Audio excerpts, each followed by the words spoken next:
coming off 8-4, of course, with a quarterback decision to be made in August between Max Johnson and Haynes King in particular, although there is the 5-star in the waiting that people are excited about to see in the future in Conner Weigman. Let's start right there. Andrew, in regards to the quarterback battle, and of course, we'll take comments and questions here, but just kind of size up the candidates. Max Johnson, of course, threw 27 touchdowns against only 6 picks, so he's the guy that's proven that on the SEC stage he can deliver.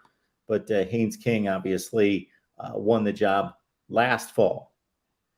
Yeah, so you kind of hit the nail on the head there with Max Johnson. I think the benefit to him is, he brings experience playing in the SEC, had a 5-to-1 touchdown to interception ratio last season, and obviously a guy that A&M is very familiar with, and Jimbo Fisher, frankly, is very familiar with as well. Dating even back to his days at Florida State, he offered Max Johnson all the way back in the 8th grade when he was at Florida State, and so and then offered him once he got to A&M as well. So it's always a guy that Jimbo Fisher's obviously been very familiar with his dad, Brad Johnson, and so he comes with kind of that NFL pedigree and size, and just a guy that does a good job moving the ball.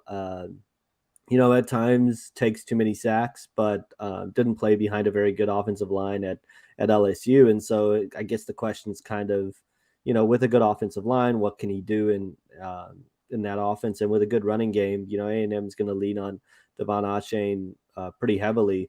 Then you got Haynes King, who Jimbo Fisher is very excited about as well. And part of that is he's certainly not tipping his hand between those two guys. I think it ultimately comes down to Max Johnson and Haynes King. You're right, Haynes King is the guy that won the job coming out of last year.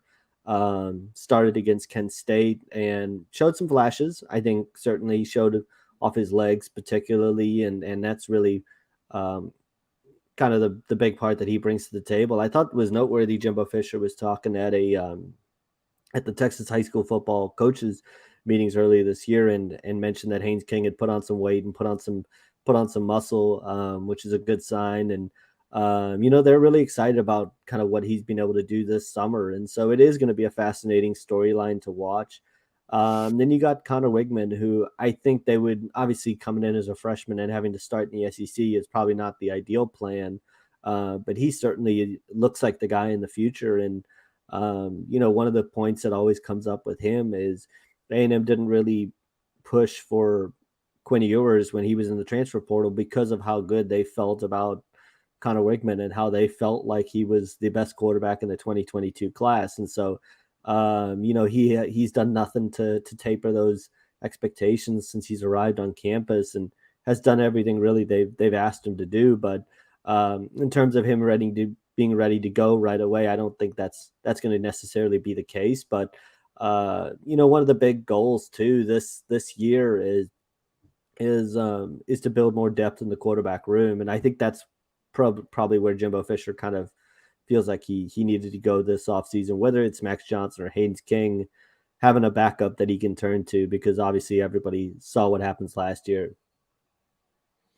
And I see there's a question on, will Max Johnson mentor or Haynes King? I think by all accounts, these two have really all off season have really gotten along really well, have bounced ideas off of each other. They've both welcomed the competition. And so I see no reason that, he wouldn't mentor Haynes King if he were to beat him out, or the two wouldn't just continue to work in the quarterback room. Neither guy seems like really somebody who would turn off to working with the other. And so, I'm sure whoever loses the quarterback battle is going to be disappointed. And, but I see no reason those two can't work together for the season at least.